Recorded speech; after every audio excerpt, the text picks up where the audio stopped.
Welcome back, Birds 365. Mark Barzetta filling in for Jody McDonald, John McMullen right there, and joining us right now from the Philly Sports Network. Please welcome to the program, Bryan and Bryan Cameron joining us. Bryan, how are you, man? Doing well. Thank you for having me. How you guys feeling? Doing well. Thanks for joining us, Bryan. I guess we started the program talking about Jalen Hurts. Not a lot to talk about this offseason. All we talked about last year on Birds 365 in the offseason was, can Jalen Hurts take that next step? Now, Jody and I, when we do the show, we never talk about him, Bryan. We're talking about the defense, the change in coordinators, how do you replace so-and-so? And Jalen Hurts is sort of this given, this constant. Marcus Hayes was on our show, used the term insecurity, a lot of aggregation, sort of left out the context. It was actually a compliment. It was trying to say, hey, look, this guy understands his weaknesses, works so hard to improve them. And I think that is the most impressive thing about Jalen Hurts to me, Bryan, is the fact that he's honest with himself. He knows, all right, I got to work on this. I work on this. He's not going to tell me what he's working on, but he acknowledges what he needs to work on. When you look at Jalen Hurts and the season he had, do you have any concerns? Do you have any worries? What is the number one, if there is a number one concern with Jalen Hurts? Isn't that the weird thing nowadays? Going back to, when Carson was around, it was kind of like, okay, like, can Carson stay healthy? Like, can Carson actually be the guy? But with Jalen, it's kind of like, all right, like, how do we nitpick at a guy who made a huge jump, was the best quarterback in the Super Bowl, was the best quarterback in the NFC for nearly the whole season until he went down with a shoulder injury. And at this point, it's kind of like, it's scary for Eagles fans to think about it, where we actually have a quarterback that consistently can be a top 5 quarterback for the next several years. Yeah, can't have nice things. No, we really can't. It is such a weird thing. It's such a weird dynamic. I was talking to the guys on Flipping the Birds, and it's a weird thing to see how well ran the Eagles organization is from top to bottom. It's just, there's nothing really to nitpick except for the defense. And the defense that you're nitpicking at is kind of like Jonathan Gannon's defense, what happened with the Super Bowl. But for Jalen Hurts, it just feels like there's another level that he could definitely reach. It's just a matter of fact of what that level is. I mean, he was the best pocket passer last season. We know he could do it on the move. So at this point, it's just, it's just bringing the Lombardi home. I mean, what else can we really expect at this point? Mm-hmm. Yeah, Bryan, on that note, I think it is hard to nitpick at his game when you're talking about a guy MVP caliber, all-pro, Super Bowl appearance, and all that stuff. But let's look at it for what it is. This is Jalen Hurts we're talking about. So Jalen Hurts is looking in the mirror. So you call it insecurity, you call it just wanting to work on himself, whatever you want to call it. Striving for perfection, the pursuit of perfection. I remember when Jeffrey Lurie was talking about the contract before the contract was signed. One of the things he said about Jalen Hurts was he has a phenomenal dedication to the pursuit of perfection. And that is something that I think every athlete should have, every athlete that walks through the doors in Philadelphia. So when Jalen Hurts is looking in the mirror and he's trying to break down what he really needs to improve upon in his game, what do you think he's focusing on? So I think, and again, to kind of go back on what Marcus said, insecurity, I think was the wrong terminology for it. As even playing sports in high school, like, you always knew what your weaknesses were, and you always, yes, you were trying to make up for it, but at the same time, you're just trying to get better. For Jalen Hurts, it's just a matter of consistency. I think that's his main thing. That's what he preached all season long last year and the year before, was just being consistent, keeping the main thing, as he always said. So if he could bring that level of consistency where week in, week out, you're not questioning how great the Eagles are. Like, the offseason started, right off the bat was, hey, how can the 49ers make the Super Bowl? How can the 49ers do this? Like, they're the face of the NFC, apparently. But the Eagles, like, week in and week out, they did their thing. They did it with a healthy quarterback, and even with a non-healthy quarterback. When Jalen was against the Giants, I mean, you saw the how much the shoulder was holding them back in the playoffs. But I think with Jalen, the main thing is just consistency, right? Consistency on the offense. You have, Rashad Penny, you have DeAndre Swift now back there. You have a healthy A.J. Brown, a healthy Devontae Smith. You have, and forgive me for butchering his name, Alamides Zaccheaus coming in, possibly a. No. Is that how you say Alamides? Alameda. There we go. I'm Spanish, so I try to add an accent to everything. No worries there. If you want to say halapuli bati bite, I always say throw it out there. I stay away from that one. Yeah. But yeah, I mean, you mentioned something, Bryan, that piques my interest because I think it's a thing. It's maybe intangible, but it's there, and that's expectations. I mean, you use the term, all right, what else is there to do but win the Lombardi Trophy, which is true. It's also really, really difficult. Jason Kelsey was on JAKIB Sports, and he mentioned how difficult it is to get to the point the Eagles were. I think that's one of the reasons why Howie was so depressed after the Super Bowl, because he knew they had the best team and they didn't take advantage of it. It is really, really, really hard to make a Super Bowl, never mind win a Super Bowl. So many things have to go right. And you mentioned the defense, and obviously they collapsed in the second half. But you got to get to the point to the collapse. In other words, 70 sacks, probably not going to happen again. Number 2 ranked defense, number 1 ranked passing defense, probably not going to happen again. So I think people are kind of forgetting getting to the Super Bowl and saying, oh, we collapsed in the Super Bowl. It's kind of a big deal to get there. Are the expectations out of whack? I don't think the expectations are out of whack. I think the expectations are what they are because of the team that's in front of you. My main thing this offseason was the defense was going to be weaker no matter what, right? Even with Jalen Carter, with Nolan Smith, if everybody came back, they weren't going to have the same season. Exactly. Everybody came back, yeah. And my main thing was to have an offense that can overcompensate for what the defense is lacking. You want an offense that's going to put up enough points on the board where the defense can actually afford to make a mistake or two, afford to kind of go through those growing pains throughout the season. And I think adding players like DeAndre Swift and Rashad Penny, and then having year 2 of A.J. Brown and Jalen Hurts really helps with that. Defensively, it's going to be a tough road. It's going to be a very tough road because I feel like even with the linebacker core, with Nakobe Dean and Nicholas Morrow, we don't have much depth there to begin with. And then we do have an aging Darius Slay. We do have an aging James Bradbury. But it's going to be interesting, right? It is tough to get back there, but I think it would be tougher if the NFC wasn't as wide open as it is. I mean, the second best team doesn't have a franchise quarterback at the end of the day. They have a rotational, group of quarterbacks that just can't stay healthy. And that proved in the NFC Championship game. And then after that, it's such a huge drop off. I mean, the Cowboys, they are what they are. They've been a shell of greatness for how many years already, right? It's not much after that the Eagles really have to be concerned about. I think the main thing right now is the Eagles are facing the uphill battle of themselves. They're literally racing against themselves from last year.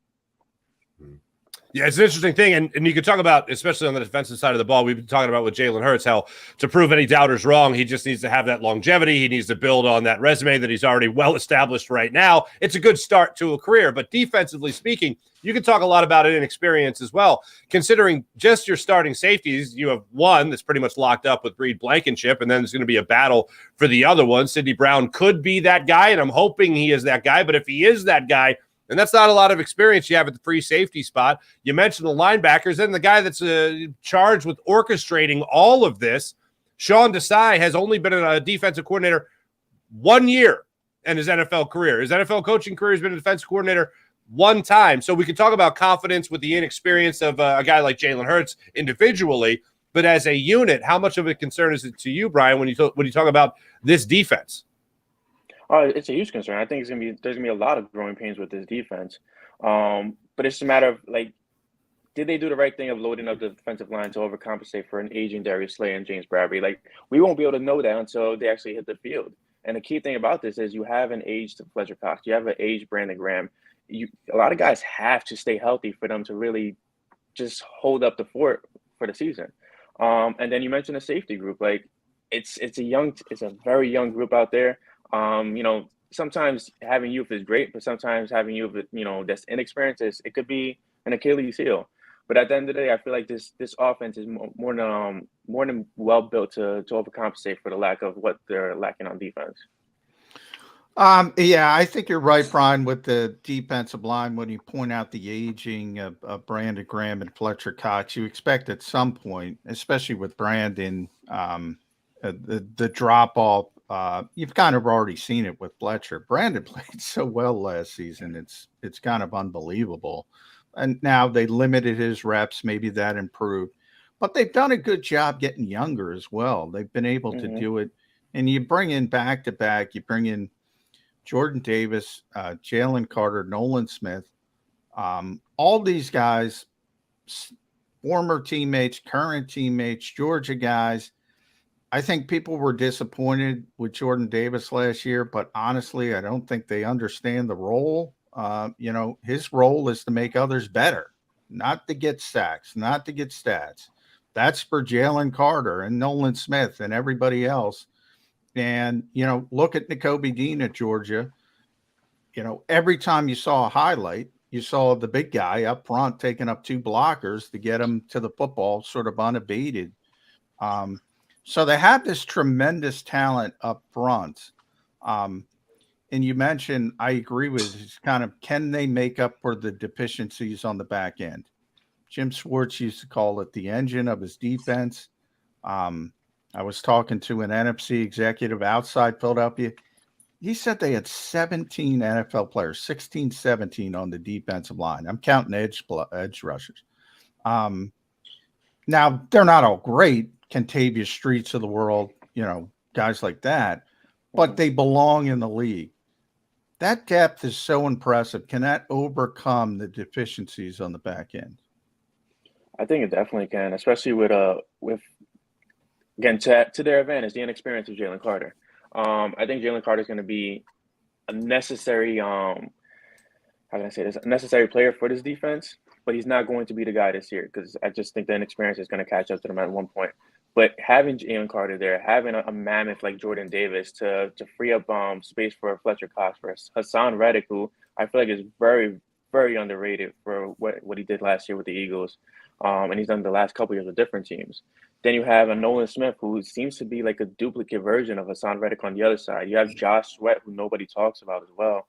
And then, like you mentioned in the beginning, Brandon Graham, like the engine that just doesn't stop. I think they're very well prepared to do what's going to be asked of them for the season. And I think Jalen Carter is going to be a focal point because you mentioned Jordan Davis and Jalen Carter. They work very well together. Where Jordan Davis is going to take a lot of space, and Jalen Carter is going to find the holes that he can break through to get to the quarterback. And I think a lot of teams are just undervaluing that consistency that Eagles built with those 2 players. Bryan, I want to ask you this. You mentioned Nolan Smith right there. Of all the new Eagles, rookie class, free agents, DeAndre Swift, for instance, other guys that have come in here, is there a guy that you think is going to be the breakout star, a new Eagle, new to the nest, whatever you want to call it, that you think is going to be the breakout guy who's going to start, grabbing headlines left and right from jump this season? Is there a guy you're watching for that? I think it's Nolan. I mean, the kid, since he's gotten drafted, he's just nonstop work. And you see him in every video possible. You saw him Devon Miller's summit. He's just a motor that just doesn't stop. And you could see from the moment that he was drafted in his press conference that he was out there to prove a lot to the world, even though he was a first-round pick. But I think he's a big ball of energy. He's going to be one of those guys who doesn't get a lot of snaps, kind of like Jordan Davis last year. Not a lot of people are going to understand his role, but when he's there, you're going to see the efficiency of his play. I think he's going to be a great addition for years to come. Yeah, it's kind of a luxury because you have Josh Sweat, as you mentioned, who I think might be the most underrated player on this team. Hassan Reddick, who's a star, was in the Defensive Player of the Year conversation, and Brandon Graham before you even get to Nolan Smith. It was funny. I texted somebody on draft night when the Eagles got Carter. I said, what do you think? And he didn't get back to me. And I didn't think much of it because he's busy. It was in a draft room. And I said, maybe he'll get back to me in a couple of days. Then they drafted Smith, and he just texted back, "Are you kidding me? What is this?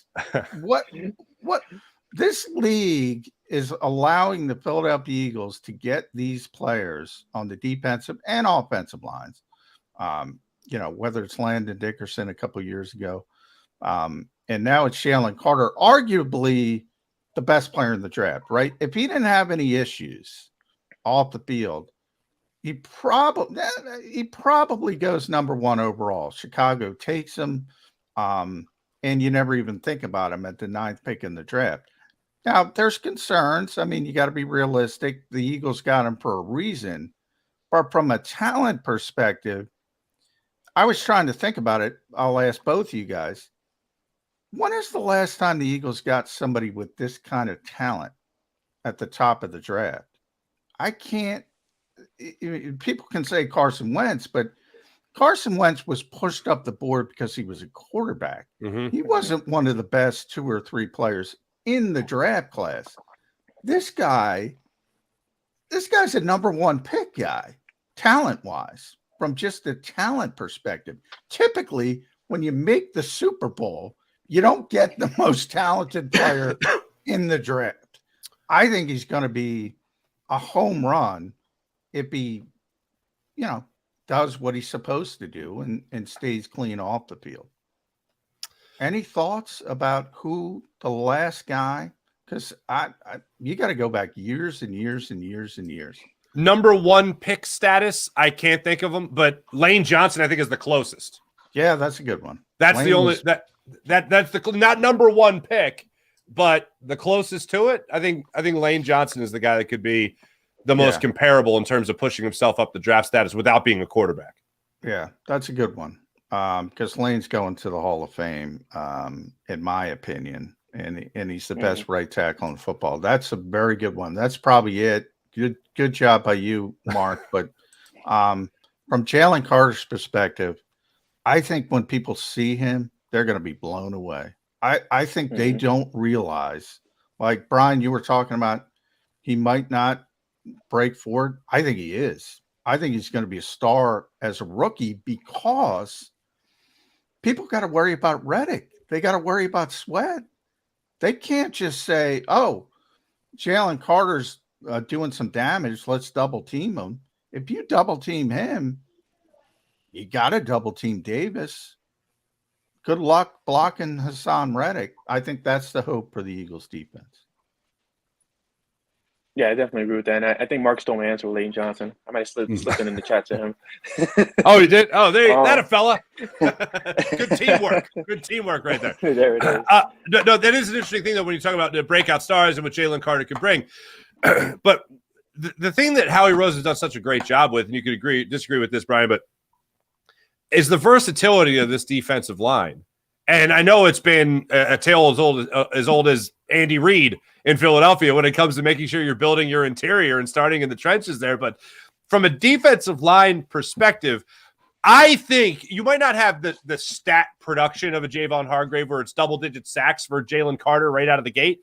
But I think in terms of playing his role very well, I think you're not going to miss a beat. And you're talking about a Pro Bowl caliber player there, a Pro Bowler in Javon Hargrave, and moving to a rookie that's going to, I think, not really give much slack and is not going to really leave a lot to be desired. I think he's going to go out there and he's going to have a very dominant year, not just for a rookie standard, but for a veteran standard of Javon Hargrave, who, of course, signed that deal with the 49ers. So I look at it, I think you've actually, despite the fact that you're not going to have the veterans, at least not in the early goings of the season, with an Ndamukong Suh or a Linval Joseph or a Javon Hargrave especially, but I think you're really not going to be missing a beat between the sophomore season, quote unquote, of Jordan Davis and also what you're going to be seeing from a guy like Jalen Carter, especially with getting better on the edge. Because I think a guy like Nolan Smith is going to be, in his rare opportunities where he's still playing behind guys like Josh Sweat, he's playing behind Hassan Reddick, I think he's going to get to the quarterback a lot, and he's got the personality of a Brandon Graham at least. Yeah, he does. So we're going to be guy. Absolutely. Yeah. I don't think this Eagles defensive line, despite getting substantially younger, and again, John, to your point of including the edge rushers, I don't think they're really going to miss a beat in that category, Bryan. And again, I think they're going to overcompensate for what they lack on the back end. I mean, that's the key ingredient is everything, right? The defensive line can get to the quarterback and make the quarterback cause any miscues, cause any mistakes for the quarterback, and then the secondary is going to look great. But again, it's just a matter, to me at least, just staying healthy, right? Everybody has to stay healthy. We did lose, Davis for a couple of games last season, and people realized what his role was after losing him, where they had to bring in 2 other players from free agency to actually cover his spot. It's just a matter of staying healthy. If this defensive line can actually stay healthy from game one all the way to the playoffs, I think this defense can actually hold the fort down while the offense just does whatever they do. And then for years to come, you're gonna hear Jalen Carter being talked about like Aaron Donald. You're gonna hear Jordan Davis being talked about like Ndamukong Suh. It's gonna be a great defense for years to come. But for this season, I think the key ingredient is just stay healthy. Offensively, we kind of because the Eagles are so loaded, and they lost Isaac Seumalo, but they have the replacements ready to go. And whether it's going to be Cam Jurgens for the short term or Tyler Steen, I think we all have confidence in Jeff Stoutland that it's going to be at least competent. But I will say, with Miles Sanders, I do think everybody turned that page pretty quickly. And Miles had, I think it was 1,269 yards last year. That's a big number. And they've gone about it and they've gotten DeAndre Swift, as you mentioned, Rashad Penny. We know the injury history with Rashad Penny, tremendously talented, but it's hard to count on him to say he's going to play 17 games. And DeAndre, for all the talent that he has, he topped out at 617 yards in Detroit. I mean, that's a far cry from 1,239. Are we just dismissing, in some ways, disrespecting Miles Sanders and his role on this team, that he's easily replaceable? I don't think it's such a sly at Miles Sanders. I think it's just the reality of what's been going on in Philadelphia for years. They don't commit to any running back except for LaShawn McCoy at one point and DeMarco Murray, which was obviously a huge mistake. Miles Sanders was phenomenal, right? He was great last season, and he's been great for his time here, even with his growing pains. And he was a great piece of the offense last season. But it's just a reality of it. Now it's kind of like what they did with Jordan Davis when he went down. They signed Linval Joseph. They went with Ndamukong Suh as well. And now you go Rashad Penny and DeAndre Swift to bring a dynamic that Miles Sanders brought by himself. My big fear, obviously, is the injuries, right? If DeAndre Swift goes down, then you have Rashad Penny, Kenny Gainwell. If Rashad Penny goes down, you have Kenny Gainwell and Boston Scott, and possibly Trey Sermon. Going into this offseason, I was actually more than content with just going with Kenny Gainwell as RB1.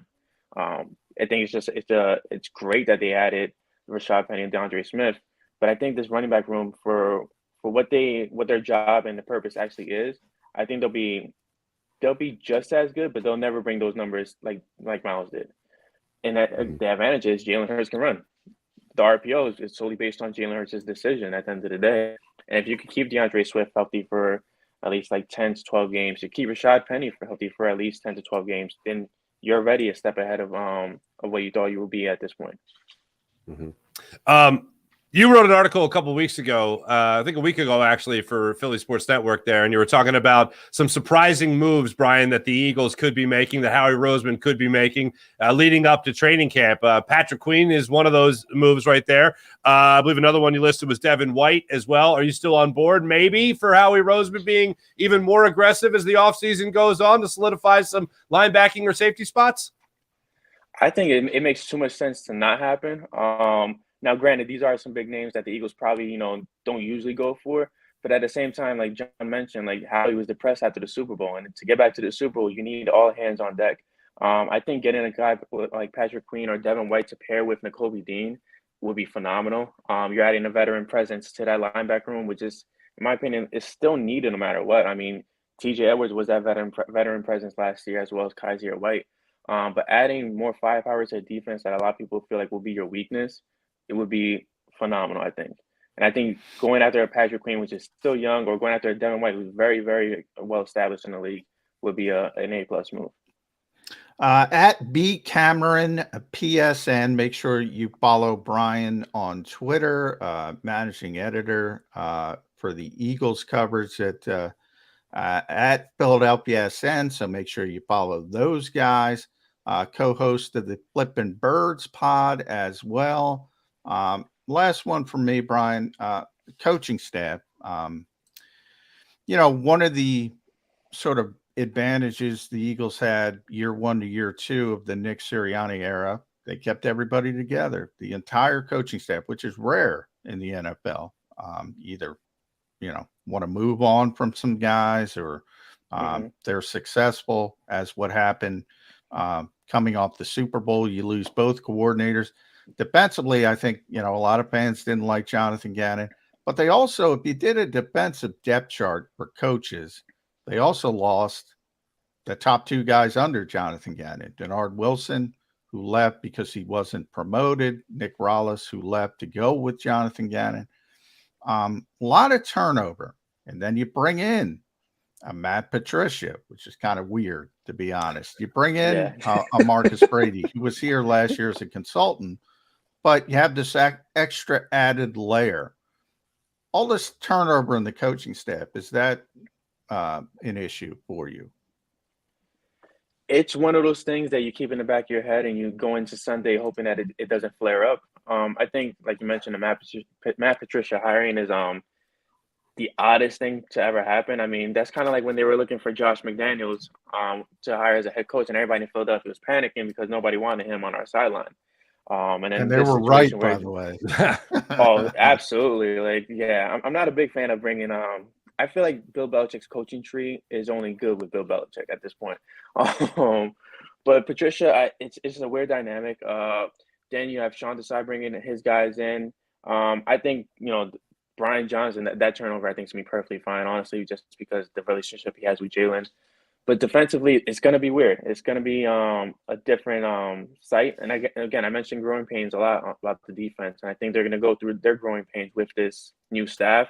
I'm just hoping that we don't have an issue with Matt Patricia in the back end that comes out week 13 where he had a spat with a defensive player his hand third, because the Eagles they based their team on culture for so many years, right? Like that's the reason that they moved on from Doug. That's the reason that they moved on from Carson. Like their focal point is having that culture, having nothing leak out, no anonymous stuff leaking out. They want everything to stay in-house and everything to run as smooth as possible. So it's a very weird dynamic. I feel like you mixed a lot of things in a pot that could either boil over or could just simmer well. I mean, it's a bit of concern, but at the same time, it's one of the things you just keep in the back of your head. It was like, okay, if something goes wrong, that's exactly why this happened. Bryan, we appreciate you coming on, man. Make sure you guys check out all Bryan's stuff. Follow him right there on social media, on Twitter. Also check his stuff out at Philly Sports Network as well. Bryan, thanks so much, brother. Thank you for having me on, guys. Take care. Thanks, Bryan. Absolutely. Thanks for the conversation. Some good stuff right there. Coming up in a minute, John, I want to pick your brain on something here. We talked a lot about Jalen Hurts. We talked a lot about the running back core. We also talked the running back room. We've also talked a little bit about the defense. I feel like you understood what Jonathan Gannon was trying to do more than most people understood what he was really trying to do. Sean Desai remains a big question mark as far as I'm concerned when it comes to what he's going to do with this defense, how he's going to organize the talent that has been given to him. So when we come back, John, I want you to answer the question, what you have learned in the couple of months now that we have known Sean Desai will be the defensive coordinator of the Philadelphia Eagles. What understanding, what comparisons can you make to that of Jonathan Gannon's as well? And coming up in hour 2 of Birds 365, we're going to talk to somebody that just does a phenomenal job each and every week breaking it down on the Not for Long Media Network as well. We're going to be joined by Colin Thompson, NFL tight end, as well as Not for Long Media, and he'll be breaking it down for us. One question I got to ask him, and John, you know this all too well. This is the don't be an idiot period of the NFL season. Yes, it is. It's the month and a half between OTAs and training camp where coaches break the room and they go, all right, see you guys later. Don't be an idiot. I want to know what gets said in those moments where coaches release their teams into the wild and say, hey, don't make a big mistake. I want to talk to Colin Thompson about that coming up in hour 2 of the program. My name is Mark Farzetta. I'm filling in for my man Jody McDonald here on Birds 365. We'll be back in a second.